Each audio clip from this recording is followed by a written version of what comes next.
There's a resource in lunar soil so valuable it could ignite a 21st century gold rush. At a reported value of $20 million per kilogram, this material is roughly 150 times more valuable than gold due to its potential use in fusion power plants, cooling for quantum computers, and its current use in detecting attempted smuggling of nuclear materials for national security purposes. Seattle-based startup Interlune is one of a handful of space resource extraction companies aiming to harness this material to establish a lunar economy. It has designed a prototype to extract it from the moon's surface and a plan to bring it home.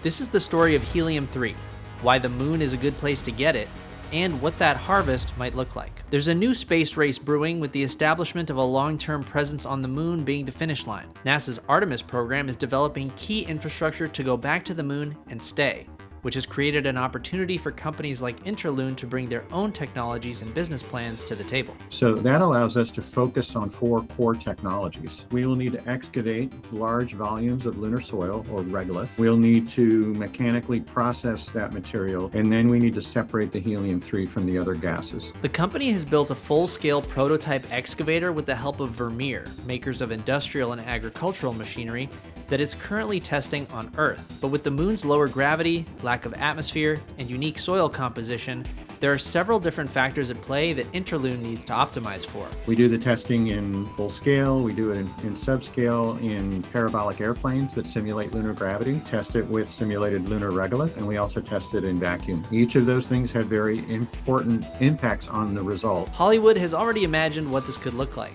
Sam Rockwell starred in a sci-fi film about helium-3 mining entitled Moon. Over and out. Rock and roll. God bless America. And it's portrayed as far from glamorous work. Interlune plans for its helium-3 extraction process to be completely automated, so people won't actually need to be up there working the machines. Mission control on Earth that's monitoring, and in some cases taking control teleoperating from Earth. Interlune's first trip to the moon is planned for next summer with Astrolab, one of the companies competing to build the lunar lander. Interlune also has a follow-up mission scheduled for 2027. Deliveries of helium-3 are set to begin in 2029, and Interlune already has agreements with companies like Maybell and Bluefors, which need helium-3 for building the chandelier-like dilution refrigerators that cool quantum computers to near absolute zero so they can function. If you want to see a full video on how and why quantum computers need to be so ridiculously cold, let us know down in the comments. We want to bring back 10 kilograms per year from the moon, so we want a 10x domestic production.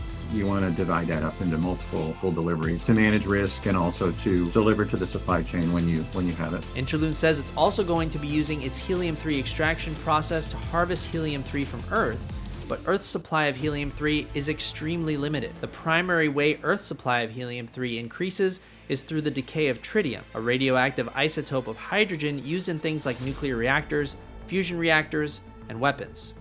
Tritium itself is also very scarce and expensive, costing tens of thousands of dollars per gram. On the other hand, the helium-3 on the moon was made by the sun and deposited on the lunar surface via the solar wind over billions of years. Solar wind is a stream of charged particles emitted by the sun that can cause damage to earthly technologies like power grids, satellites, and communications networks. Earth's magnetic field acts like a powerful shield against the solar wind, which benefits us in many ways.